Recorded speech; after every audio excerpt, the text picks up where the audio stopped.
여러분 안녕하십니까? 뉴스데스크 제주입니다. 제주시의 한 유치원에서 어제 불이 나 1억 원이 넘는 재산 피해가 났습니다. 불이 난 유치원은 오래전에 개원해 소방시설 의무 설치 대상이 아니어서 스프링클러도 없는 상태라 하마터면 큰 피해가 발생할 뻔했습니다. 김하은 기자입니다. 평소 같으면 아이들이 가득 차 있어야 할 놀이터가 텅 비었습니다. 어제 발생한 화재로 유치원이 문을 닫았기 때문입니다. 소방당국의 1차 조사 결과 불은 1층 조리실 천장에서 시작됐습니다. 불과 1시간 만에 1억 원이 넘는 재산 피해가 날 정도로 급속하게 불이 번진 상황. 유치원에는 초기 대응에 중요한 스프링클러가 없었습니다. 관련 시설이 의무화된 건 지난 2004년. 하지만 불이 난 유치원은 1997년 지어져 의무 설치 대상이 아니었기 때문입니다. 제주도 교육청은 지난해 관내 유치원에 대해 스프링클러 설치를 확대하겠다는 방침을 밝혔지만 사립 유치원은 포함되지 않았습니다. 유치원생들은 당장 오갈 데가 사라졌습니다. 화재 발생 후 시설 복구 작업으로 원생 200여 명은 등원을 하지 못하고 있는 상태입니다. 일단 학부모들에게 6월 말까지 방학이 공지됐습니다. 방학이 연장될 것인가 일단 그게 제일 먼저 걱정이고 연장된다면 저 같은 경우도 지금 갓난아이를 키우고 있어가지고 이제 큰아이를 계속 하루 종일 돌볼 수 없는 상황이거든요. 방학이 끝나도 피해가 워낙 커 유치원으로 돌아갈 수도 없는 상황. 제주도 교육청은 유치원과 협의해 폐원한 다른 유치원 중 임시 이전이 가능한 곳을 찾고 있습니다. 폐원한 유치원 시설을 임차해서 하고 싶다고 그쪽에서 이제 와가지고 그 행정적으로 그런 임시로 하려고 하면 어떤 절차를 밟아야 되는지 급식비 지원이라든지 그 부분에 대해서 저희들이 지금 검토하고 있습니다. 아이들이 등원하기 전 불이 나 다행히 인명피해가 없었던 아찔한 상황. 그러나 지난 2020년 조사에서 도내 사립유치원 21곳 가운데 스프링클러가 설치된 곳은 8곳뿐이었던 것으로 확인돼 대책 마련이 시급해 보입니다. MBC 뉴스 김하은입니다. 일본 원전 오염수 방류를 앞두고 소금 가격이 오르면서 마트마다 소금이 동나고 사재기까지 따르고 있습니다. 제주에서는 판매를 위해 보관 중이던 소금 14톤이 하루아침에 사라졌는데 이 소금 도둑은 바로 동네 지인이었습니다. 이따금 기자가 보도합니다. 농촌마을 한쪽에 자리 잡은 창고. 원래는 소금으로 가득 차 있어야 할 곳이 텅 비었습니다. 사라진 소금만 20kg짜리 700포대, 14톤 분량 2천만 원어치입니다. 오염수 때문에 이제 소금값이 폭등을 하다 보니 기존에 알고 있던 거래처하고 지인들이 소금을 좀 달라 해서 그래서 가지러 갔는데 없어진 거예요. 황당해가지고 그 자리에서 그냥 차 멈추고 내려가지고. 인근 도로에 설치된 CCTV를 뒤져보자 사흘 동안 차량을 바꿔가며 소금을 실어 나른 흔적이 포착됐습니다. 경찰 수사 결과 범인은 평소 피해자에게 소금을 구입해갔던 동네 지인 부부. 훔친 소금을 집 창고 등 곳곳에 숨겨 판매하다 CCTV를 추적한 경찰에 덜미를 잡혔습니다. 일본 원전으로 인해 소금값이 고공으로 상승한 점을 감안 훔쳐갔을 가능성을 염두에 두고 수사에 속도를 내게 된 것입니다.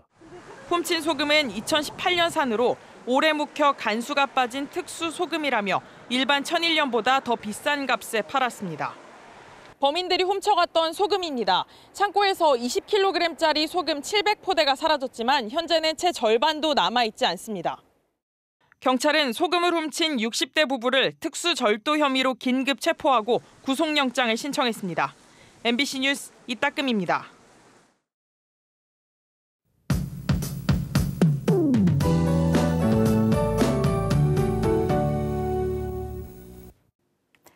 주말에 제주도를 시작으로 본격적인 장마철에 돌입하는데요. 북상하는 정체전선의 영향으로 내일 밤 제주 남부와 서부 지역부터 비가 오겠고 점차 그 밖의 지역으로 확대되겠습니다. 일요일에는 바람도 강하게 불어서 항공편과 배편 운항 정보 확인이 필요하겠고요. 순간 풍속이 초속 15에서 25m 안팎으로 강해서 주변 점검도 잘 해주셔야겠습니다. 이 뜨거운 수증기가 유입되면서 일요일에는 비구름대가 강하게 발달하겠는데요. 벼락을 동반해서 시간당 30에서 50mm 정도로 비가 강하게 오겠고 일단 일요일까지 제주 대부분 지역에서는 최고 120mm, 제주 산지에는 150mm 이상의 많은 비가 예상됩니다. 다음 주 후반까지 비가 길게 이어지기 때문에 앞으로 발표되는 기상정보 참고하셔야겠습니다. 내일 밤에 비가 오기 전까지는 맑은 날씨 보이다가 오후부터 차차 흐려지겠습니다. 내일 아침 최저 기온은 대부분 21도 안팎으로 시작하겠고요. 내일 낮 최고 기온은 제주 27도, 그 밖의 지역은 26도 예상됩니다. 바다의 물결도 잔잔하게 일 텐데요. 내일 밤부터 차차 높아지겠습니다. 특히 제주도 남쪽 먼바다를 중심으로는 물결이 4m까지 높게 일면서 풍랑특보가 발효되겠습니다. 다음 주 수요일에 비가 한 차례 그치겠지만 정체 전선이 당분간 머물면서 흐리겠고요. 다음 주 후반에도 비가 올 가능성이 있겠습니다. 기상정보였습니다. 4.3 중앙위원 8명의 임기가 오늘 끝나지만 정부의 후속 인선 절차가 늦어지고 있습니다. 어제 열린 국회 행정안전위원회에서 4.3 중앙위원 인선과 관련한 송재호 의원의 질의에 한창섭 행정안전부 차관은 절차대로 진행 중이라고 밝혔지만 행안부는 구체적인 내용에 대해 공개하지 않고 있습니다. 송재호 의원은 오는 8월까지 4.3 중앙위원 가운데 민간위원 14명의 임기가 끝난다며 4.3 특별법을 개정해 4.3 중앙위원 인선 과정에 제주도민의 의견을 반영해야 한다고 요구했고 한창섭 차관은 적극 협력하겠다고 답변했습니다. 추자도 주변 해역에 대규모 해상풍력단지를 추진 중인 업체 2곳이 합병하면서 향후 개발을 둘러싼 논란이 격화될 전망입니다. 노르웨이 국영기업인 에퀴노르의 국내 법인은 추자도 동쪽에 1,500메가와트 규모의 해상풍력단지를 조성하던 업체의 지분을 100% 인수했다고 발표했습니다. 이에 따라 에퀴노르는 국내 최대 규모인 3,000메가와트의 풍력 사업을 본격 추진할 계획인데 총 사업비만 17조 원대로 추산됩니다. 하지만 환경훼손 논란과 함께 제주도와 산업통상자원부의 인허가권 논쟁, 제주도와 완도군의 해상경계 법적 다툼 등 복잡하게 얽힌 논란이 이어질 전망입니다. 과일 수입량이 빠르게 늘고 있는 가운데 제주 감귤의 미래를 위해서는 점차 다양해지는 소비자 선호도를 충족해야 한다는 의견이 나왔습니다.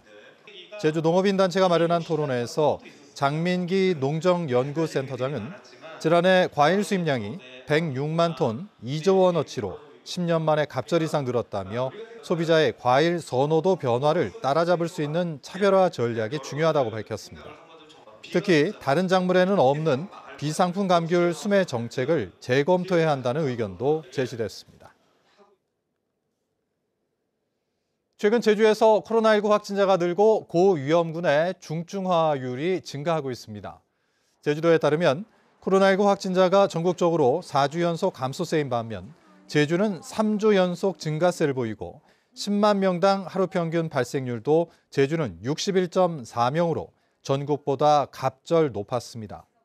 특히 60세 이상 고위험군의 위중증 환자도 일주일에 평균 한두 명 정도 발생했지만 지난주에는 6명으로 늘었습니다. 제주도는 고위험군이 많은 요양시설에 대한 정기 점검을 실시하는 한편 방역 수칙을 철저히 지켜줄 것을 당부했습니다. 싱가포르 제주사무소가 문을 열었습니다. 제주도는 코트라 싱가포르 무역관 건물에 제주사무소 개소식을 갖고 아세안 아랍지역과 교류와 협력을 강화하고 해외 관광시장 개척에 나서겠다고 밝혔습니다. 또 제주사무소를 수출 지원 창구로 활용하고 제주도 교육청과 함께 제주와 싱가포르의 IB 학교 네트워크 구축도 추진하기로 했습니다. 민주노총 제주본부와 건설노조 제주지부는 건설노조 전현직 간부 4명에 대한 구속영장 청구와 관련해 기자회견을 열고 정당한 노조 활동을 불법으로 매도하지 말라고 촉구했습니다. 이들은 경찰과 검찰이 제시한 공갈과 채용 강요 혐의는 현 정권의 노조 탄압 기조에 맞춰 억지로 꾸며낸 것이라며 정의가 살아있다면 법원은 영장을 기각해야 한다고 주장했습니다. 올 들어 제주에 입항하는 선박이 증가한 것으로 나타났습니다. 제주도에 따르면 올 들어 지난달까지 5달 동안 제주항과 서귀포항, 성산포항 등 도내 항구에 입항한 선박은 5,209척으로 지난해 같은 기간보다 9.6% 늘었습니다. 제주 뉴스 마칩니다. 고맙습니다.